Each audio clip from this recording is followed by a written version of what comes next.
ഇനി നേരെ ഇടുക്കിയിലേക്ക് പോയാലോ? അവിടെ ജില്ലാ പഞ്ചായത്തിൽ LDF സ്ഥാനാർത്ഥികളൊക്കെ പ്രഖ്യാപിച്ച് പ്രചാരണം ഇങ്ങനെ സജീവമായി മുന്നോട്ട് കൊണ്ടുപോവുകയാണ്. പക്ഷേ അപ്പോഴും മുന്നണി ധാരണ പോലും ആകാതെ UDFും NDAയും മുതിർന്ന നേതാക്കന്മാരടക്കം സീറ്റിനായി ശ്രമം നടത്തുമ്പോൾ കോൺഗ്രസിനകത്തും പ്രശ്നങ്ങൾ തലമുക്കുകയാണ്. ജോസിൽ സെബാസ്റ്റ്യൻ ചേരുന്നുണ്ട് വാർത്തയുടെ വിശദാംശങ്ങളുമായി. Josil, good morning.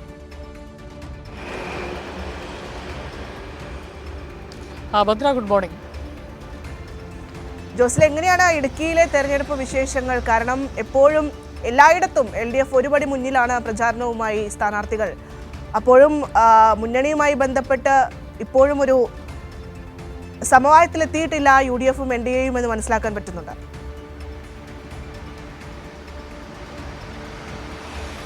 ഭദ്ര സൂചിപ്പിച്ചതുപോലെ തന്നെയാണ് 2 ദിവസം മുമ്പ് LDF ജില്ലാ പഞ്ചായത്തിലേക്കുള്ള മുഴുവൻ സ്ഥാനാർത്ഥികളെയും പ്രഖ്യാപിച്ച് തെരഞ്ഞെടുപ്പ് പോരാട്ടത്തിൻ്റെ അതിന് തീവ്രതയിലേക്ക് എത്തിയിരിക്കുകയാണ്. സ്ഥാനാർത്ഥി പര്യടനം അടക്കമുള്ള കാര്യങ്ങളിലേക്ക് LDF നീങ്ങുമ്പോൾ, അതുപോലെ മറ്റ് പ്രചരണ പ്രവർത്തനങ്ങൾ, പോസ്റ്റർ, ഫ്ലക്സ് മറ്റ് ബോർഡുകൾ അടക്കമുള്ള എല്ലാ പ്രചരണങ്ങളിലേക്കും LDF നീക്കുമ്പോൾ മുന്നണിക്കകത്ത് പോലും ധാരണയാകും. മുന്നണിക്കകത്ത് ധാരണയായിട്ട് വേണമല്ലോ അതത് ഏതൊക്കെ സീറ്റുകളിലെ ഏതൊക്കെ സ്ഥാനാർത്ഥികൾ മത്സരിക്കണമെന്ന ധാരണയിലേക്ക് എത്താൻ പറ്റുകയുള്ളൂ. അത്തരമൊരു മുന്നണി ധാരണ പോലും എത്താൻ UDFന് ജില്ലാ പഞ്ചായത്ത് സ്ഥാനാർത്ഥികളുടെ കാര്യത്തിൽ ഇതുവരെയും സാധിച്ചിട്ടില്ല എന്നുള്ളതാണ് ഏറ്റവും എടുത്തു പറയേണ്ട കാര്യം. പ്രധാനമായിട്ടും മുസ്ലിം ലീഗുമായി ബന്ധപ്പെട്ട് ഈ ഒന്നെങ്കിൽ അടിമാലിയോ അല്ലെങ്കിൽ കരിമണ്ണൂരോ തങ്ങൾക്ക് ലഭിക്കണമെന്നുള്ള കൃത്യമായ നിലപാടിൽ തന്നെയാണ് മുസ്ലിം ലീഗ്. അടിമാലി ഡിവിഷൻ കിട്ടിയില്ലെങ്കിൽ ദേവികുളം നിയോജക മണ്ഡലത്തിൽ തങ്ങൾ ഒറ്റയ്ക്ക് മത്സരിക്കും എന്ന കടുത്ത നിലപാടിലാണ് മുസ്ലിം ലീഗ് എടുത്തിരിക്കുന്നത്. ആ ഒരു സാഹചര്യത്തിൽ അടിമാലി പഞ്ചായത്തിൽ ഒരു ജനറൽ സീറ്റ് കൂടി മുസ്ലിം ലീഗിന് കൊടുത്ത് പ്രശ്നം പരിഹരിക്കാൻ പറ്റുമോ എന്നുള്ള ഒരു ശ്രമമാണ്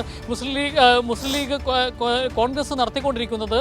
എന്നാൽ അതിന് വിട്ടുവീഴ്ച ചെയ്യാൻ ലീഗ് തയ്യാറല്ല എന്നുള്ള രീതിയിലേക്കാണ് ഇപ്പോൾ കാര്യങ്ങൾ പോകുന്നത്. അതോടൊപ്പം തന്നെ കോൺഗ്രസിനകത്തെ മുതിർന്ന നേതാക്കൾ തങ്ങൾ സ്ഥാനാർത്ഥികളാകണമെന്ന ആവശ്യവുമായി രംഗത്ത് വരുന്നത് വലിയ പ്രതിസന്ധി കോൺഗ്രസിനകത്ത്. ഇപ്പോൾ ഈ മുന്നണിക്കകത്ത് ചർച്ചകൾ പൂർത്തീകരിച്ച് സ്ഥാനാർത്ഥി നിർണയത്തിലേക്ക് കടന്നാൽ പോലും കോൺഗ്രസിൽ സ്ഥാനാർത്ഥി നിർണയം വലിയ കീറാമുട്ടിയാകുന്ന ഒരു സാഹചര്യമുണ്ട്. പ്രധാനമായിട്ടും കട്ടപ്പന നഗരസഭ നിലവിൽ UDF ഭരിക്കുന്ന ഒരു പ്രധാന കേന്ദ്രമാണ് കട്ടപ്പന നഗരസഭ. ആ നഗരസഭയിൽ ഇപ്പോൾ തന്നെ അടി ആരംഭിച്ചിരിക്കുകയാണ്. പ്രധാനമായിട്ടും AICC അംഗമായ EM ആഗസ്തി തനിക്ക് മത്സരിക്കണം എന്നുള്ള നിലയിലേക്ക് അവിടെ എത്തിയിരിക്കുകയാണ്. EM ആഗസ്തി മത്സരിക്കണം എന്നുള്ള നിലയിൽ അദ്ദേഹം ഇറങ്ങിയിരിക്കുന്നു. നേരത്തെ നമുക്കറിയാം ഉടുമ്പൻചോൾ നിയോജക മണ്ഡലത്തിൽ മണിയാശാനെതിരെ MM മണിക്കെതിരെ മത്സരിച്ചയാളാണ് EM ആഗസ്തി. നിലവിൽ മുൻ MLA ആണ്. നിരവധി തവണ നിയമസഭയിലേക്ക് മത്സരിച്ചിട്ടുള്ളയാളാണ്. AICC അംഗമാണ്. ഈ EM ആഗസ്തിക്ക് കട്ടപ്പന നഗരസഭയിൽ മത്സരിക്കണം എന്ന് പറഞ്ഞ് നിലപാടെടുത്ത് വന്നിരിക്കുമ്പോൾ ഗ്രൂപ്പ് സമവാക്യങ്ങളുടെ ഭാഗമായി എത്തുമ്പോൾ വലിയ പ്രതിസന്ധിയാണ് കട്ടപ്പന നഗരസഭയിൽ കോൺഗ്രസിനകത്തുണ്ടാകുന്നത്. നിലവിൽ UDFിൻ്റെ ജില്ലാ ചെയർമാനായ ജോയി വെട്ടിക്കുഴി കട്ടപ്പന നഗരസഭയിൽ പള്ളിക്കവല വാർഡിൽ മത്സരിക്കണം എന്നൊരു ധാരണയായി നിൽക്കുന്ന ഒരു സാഹചര്യത്തിലാണ് EM ആഗസ്തി സ്ഥാനാർത്ഥി ആകണമെന്നുള്ള നിലപാടുമായി വരുന്നത്. അത് വലിയ പ്രതിസന്ധിയാണ് കോൺഗ്രസിനകത്ത് ഉണ്ടാക്കാൻ പോകുന്ന കാര്യത്തിൽ സംശയമില്ല. കാരണം കഴിഞ്ഞ തവണ UDFന് കട്ടപ്പന നഗരസഭ അധികാരം കിട്ടിയെങ്കിൽ പോലും 3 ചെയർമാൻമാരാണ് മാറി മാറി വന്നത്. ഈ തർക്കങ്ങൾ, ഈ ഗ്രൂപ്പ് വീതം വെപ്പിനെ തുടർന്ന് മാറി മാറി ഈ വീതം വെച്ച് ഉണ്ടാകുമ്പോൾ വികസന മുരടിപ്പ് ഉണ്ടാകുന്നു. ഒരാൾ ചെയർമാനാകുന്നു, 2 വർഷം കഴിയുമ്പോൾ അടുത്തയാളാകുന്നു. ഇങ്ങനെ വരുമ്പോൾ വേണ്ടത്ര വികസനം കട്ടപ്പന നഗരസഭയിൽ ഉണ്ടായിട്ടില്ല എന്നുള്ളൊരു ആക്ഷേപം പൊതുജനങ്ങൾക്കിടയിൽ തന്നെയുണ്ട്. ആ ഒരു സാഹചര്യത്തിൽ ഈ നേതാക്കന്മാർ വീണ്ടും വരുമ്പോൾ വീണ്ടും ഇവർ സീറ്റുകൾ ഈ ചെയർമാൻ സ്ഥാനം വീതം വെച്ചെടുത്തു കഴിഞ്ഞാൽ വീണ്ടും പ്രതിസന്ധിയാകും എന്നുള്ള ഒരു കാര്യമാണ് ഉയർന്നു വരുന്നത്. അതുകൊണ്ട് തന്നെ EM ആഗസ്തി സ്ഥാനാർത്ഥിയായി വരികയാണെങ്കിൽ തങ്ങൾ മത്സരിക്കാനില്ല എന്ന് നിലപാടെടുക്കുകയാണ് പല നേതാക്കന്മാരും. അങ്ങനെ വലിയൊരു പ്രതിസന്ധി കട്ടപ്പന നഗരസഭയ്ക്കകത്ത് ഇപ്പോൾ രൂപപ്പെട്ടു വന്നിട്ടുണ്ട്. അതോടൊപ്പം തന്നെ ഈ രാജക്കാട് ഡിവിഷനിലടക്കം സ്ഥാനാർത്ഥികളെ കണ്ടുപിടിക്കുക. ഇപ്പം കോൺഗ്രസ് ആണ് മത്സരിക്കുന്നതെങ്കിൽ പോലും ഈ ST റിസർവേഷൻ ഉള്ള രാജക്കാട് ഡിവിഷനിൽ അവർക്ക് കണ്ടെത്താൻ പോലും പറ്റാത്തൊരു സാഹചര്യമുണ്ട്. അവിടെ CPMൻ്റെ ലോക്കൽ കമ്മിറ്റി അംഗമായ ശങ്കർദാസ് അവിടെ സ്ഥാനാർത്ഥിയായി LDF ബഹുദൂരം മുന്നിലാണ്. എന്നാൽ മൂന്നാറിൽ മുന്നണി ധാരണ പോലും ആകാവുന്നതിന് മുമ്പ് തന്നെ UDF സ്ഥാനാർത്ഥി അവിടെ പ്രചരണം ആരംഭിച്ചു. അതായത് സ്ഥാനാർത്ഥി ആരാണ് മത്സരിക്കുക എന്നുള്ള ധാരണ മുന്നണിക്കകത്തായിട്ടില്ല. കോൺഗ്രസ് ഔദ്യോഗികമായി സ്ഥാനാർത്ഥിയെ പ്രഖ്യാപിച്ചിട്ടില്ല. പക്ഷേ അവിടെ C. നെൽസൺ എന്ന് പറയുന്നയാൾ പോസ്റ്റർ അടിച്ച് അവിടെ പ്രചരണം ആരംഭിച്ചിരിക്കുന്നു എന്നുള്ളൊരു സാഹചര്യമുണ്ട്. അതും കോൺഗ്രസിനകത്ത് വലിയ പ്രതിസന്ധി ഉണ്ടാക്കും എന്നുള്ള കാര്യത്തിൽ സംശയമില്ല. അതിനിടയ്ക്ക് തന്നെ നിരവധി ആളുകൾ ഈ CPMലേക്ക് ഒഴുകിയെത്തുന്ന ഒരു സാഹചര്യവും നിലവിലുണ്ടായിട്ട് ഈ പ്രശ്നങ്ങളൊക്കെ കാരണം ഇപ്പോൾ ഇന്നലെ തന്നെ അടിമാലിയിൽ ദേവികുളം യൂത്ത് കോൺഗ്രസിൻ്റെ ദേവികുളം നിയോജക മണ്ഡലം പ്രസിഡന്റായിട്ടുള്ള നൌഷാദ് ഇബ്രാഹിം CPM ഉള്ളിൽ ചേർന്ന് പ്രവർത്തിക്കാൻ തീരുമാനിച്ചിട്ടുണ്ട്. അങ്ങനെ ഏതായാലും LDF അത് സജ്ജമായ രീതിയിൽ പ്രവർത്തനങ്ങളുമായി മുമ്പോട്ട് പോകുമ്പോൾ UDF-നകത്ത് വലിയ പ്രതിസന്ധിയാണ് ജില്ലയിൽ രൂപപ്പെട്ടിരിക്കുന്നത്. NDA-ക്കകത്തും വലിയ പ്രശ്നങ്ങളാണ്. BDJS-ഉമായി ഒരു ചർച്ച പോലും ആരംഭിച്ചിട്ടില്ല എന്നുള്ളതാണ് സാഹചര്യം. BJP ചില പോക്കറ്റുകളിൽ അവർക്ക് ശക്തിയുണ്ട് എന്ന് അവർ കരുതുന്ന ചില പോക്കറ്റുകളിൽ സ്വയം സ്ഥാനാർത്ഥികളെ പ്രഖ്യാപിച്ച് ചില പ്രവർത്തനങ്ങൾ ആരംഭിച്ചിരിക്കുന്നു എന്നുള്ളതല്ലാതെ NDA-ക്കകത്തും ഒരു തീരുമാനവും നിലവിലായിട്ടില്ല എന്നുള്ളതാണ് യാഥാർത്ഥ്യം. ഭദ്ര.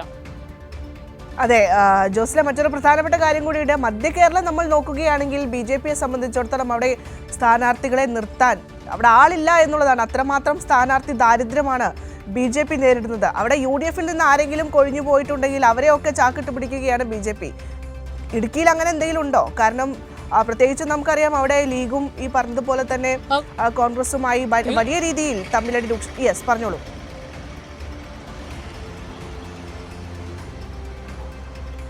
ഭദ്ര, തീർച്ചയായിട്ടും അതാണ് NDA. കാരണം അവർ ഇപ്പം എൻ്റെ പഞ്ചായത്ത് എന്ന് പറയുന്നത് മുട്ടം ഗ്രാമപഞ്ചായത്താണ്. മുട്ടം ഗ്രാമപഞ്ചായത്തിൽ 2-3 സീറ്റിൽ കൂടുതൽ NDA സ്ഥാനാർത്ഥിയെ മത്സരിക്കുന്നില്ല എന്നൊരു സാഹചര്യത്തിലേക്കാണ് അവർ നീങ്ങുന്നത്.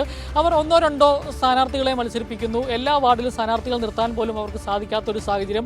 1-2 സ്ഥാനാർത്ഥികളെ ചില വാർഡുകളിൽ മാത്രം മത്സരിക്കുന്നു. അത് എന്നിട്ട് ഞങ്ങളിവിടെ മത്സരിച്ചു എന്നൊരു പേരുണ്ടാക്കാൻ മാത്രം ശ്രമിക്കുന്നു. അങ്ങനെ ഈ BJP-യുടെ ജില്ലയ്ക്കകത്തെ സ്വാധീനമൊക്കെ വളരെ കുറവാണ്. അതുകൊണ്ട് തന്നെയാണ് ഈ മറ്റുള്ള പാർട്ടിയിൽ നിന്ന് ആരെങ്കിലും അടർന്നു വരുന്നുണ്ടോ, അവരെ പിടിക്കാൻ പറ്റുമോ എന്നുള്ളൊരു ശ്രമമാണ് BJP പ്രധാനമായിട്ട് നടത്തുന്നത്. അങ്ങനെ ഉണ്ടെങ്കിൽ അവിടെ സ്ഥാനാർത്ഥിയെ നിർത്താം. അല്ലെങ്കിൽ അവരുടെ പ്രധാനപ്പെട്ട 2-3 ആളുകൾ ഒരു പഞ്ചായത്തിൽ മത്സരിച്ച് ഞങ്ങൾ മത്സരിച്ചു എന്ന പേരുണ്ടാക്കാൻ വേണ്ടിയുള്ള ശ്രമമാണ് നടത്തുന്നത്. എന്നാൽ ഈ BDJS-ഉമായിട്ട് ഒരു ധാരണയും ഉണ്ടാക്കാനുള്ള ശ്രമവും ആരംഭിച്ചിട്ടില്ല എന്നുള്ളതാണ് അതുമായി ബന്ധപ്പെട്ട് പറയാനുള്ളത്. പത്ര.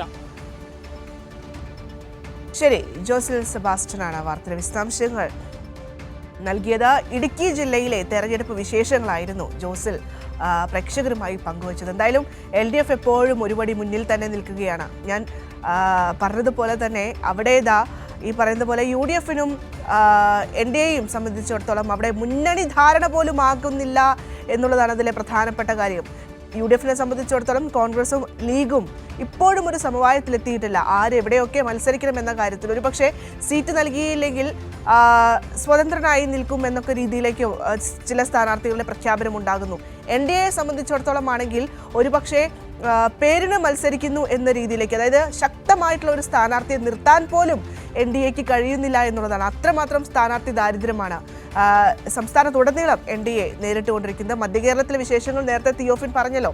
ഇപ്പോഴിതാ ജോസിൽ സെബാസ്റ്റ്യനും സമാനമായ രീതിയിൽ തന്നെയാണ് കാര്യങ്ങൾ പറഞ്ഞു വെക്കുന്നത്.